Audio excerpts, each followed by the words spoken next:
well, I come from a musical family, and my mother is a musician. She plays the violin and piano. And, so I was around musicians and their music from quite early on. My mother played with people like Abdullah Ibrahim and Robbie Jansen, and also Faya Fak, who's playing with me tonight, around when I was very young, about 6 or 7 years old, maybe even earlier. So I was lucky enough to be around music and jazz music from quite early. So I don't think I really ever had to decide what I wanted to do. When I first heard the music, I knew I wanted to be part of it.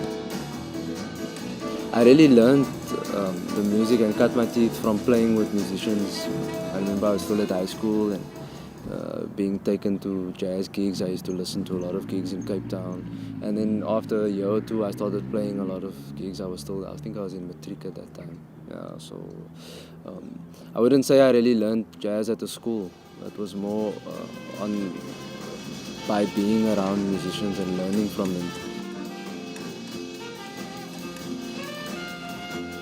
It's a matter of exposure, and I think a lot of kids, younger people around the country are interested in music but don't have the opportunity to be exposed to it, like I was, like I said. But with that said, I feel that education, music education in South Africa needs to be tweaked a little bit, because I don't see the value in 15-year-olds playing jazz that was popular in the 80s and 90s in clubs in Cape Town, like Shack Attacks, Nightbirds and these kind of things. I don't think that has any relevance for young people to start playing jazz. They need teachers that are going to expose them to the real thing, to great musicians and to music with some depth.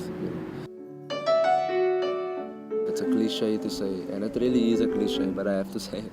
There's a lot of hard work and there's a lot of introspection that goes on, because when you want to step out as a solo artist, and you want to write your own music, you really have to dig quite deep to find something personal to say. Today, jazz is almost 100 years old. It's just younger than 100 years old as an art form. But there's been a lot that's been done in that time. So for today to come up with something is even more difficult than it's ever been.